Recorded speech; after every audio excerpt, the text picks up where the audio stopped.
Ayan, magandang araw muli.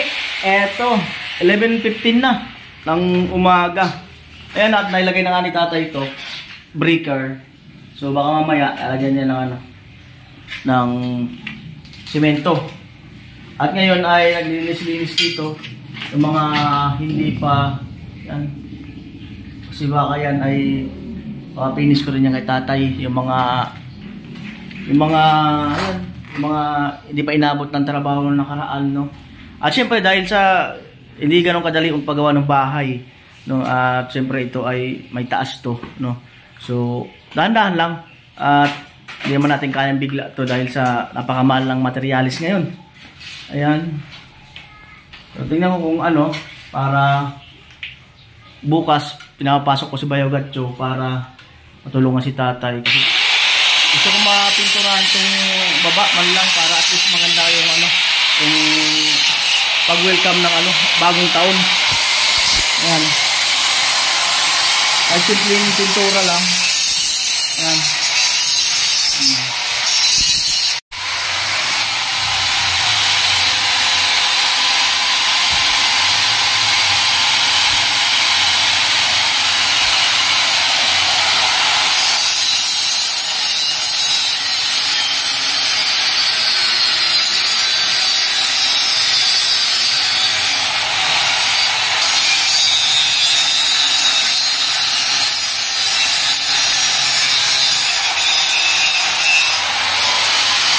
Ayan, at kung titingnan nyo po, talagang malaki pa ang trabaho sa bahay. Ang mahalaga ay meron natitira ng mag-ina ko. At komportable na sila, hindi kagaya nung araw na yung bahay namin nung araw, ay ito lang talaga yung baba.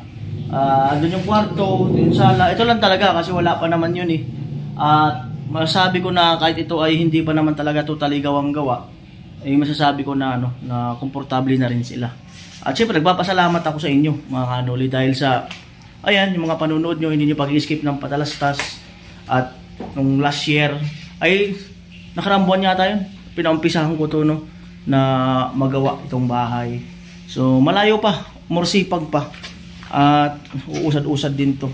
Kagaya nga dati ay dati tinatanaw ko lang yung lumang bahay namin, sabi ko balang araw ay makapagawa din kita. So ayun, di ba? So, ngayon ay lang, dahan-dahan lang, naman kailangan biglain ang paggagawa ng bahay. At least, di ba, siyempre nag-aaral yung mga bata, hindi kailangan masiro yung pondo. At nagbablog pa ako sa ibang lugar, di ba, siyempre kailangan may budget din ako. Yan. So, talagang hinahati-hati ko yung mga kinikita ko. Kasi, hindi ko pwedeng ibulto sa isang bagay lang. At hindi ako makakakilos sa pagbablog. Ayan. So ngayon, ayan. Pupilisin lang. Gawa-gawa bahagya. Ayan, at kinukod-kod na ni tatay.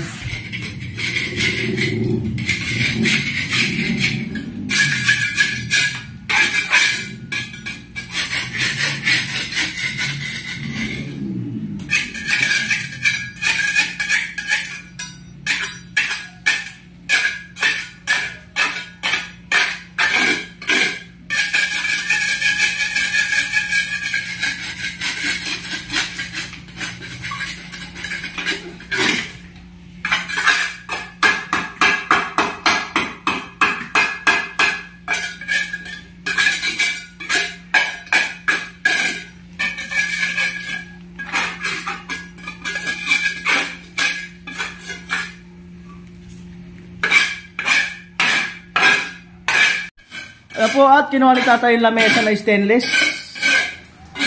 Natungan niya para doon. Maabot niya. Tamang linis-linis lang ng mga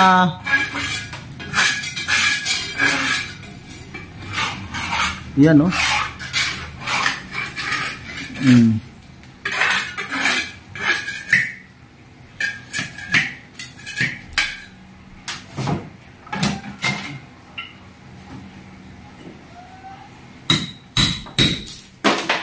Ayan ang pantanggal inip ni tatay.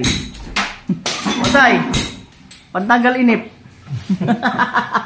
Ibang klase ang pantanggal inip ni tatay, trabaho. Oh, Diba? Pag walang gawa, ayaw niya rin. Ayaw niya yung nakaupo. Ayaw niya yun, naiinip siya.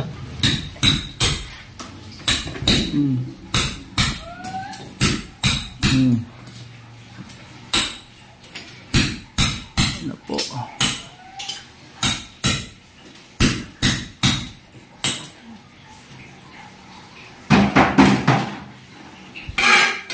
Kinakaskas.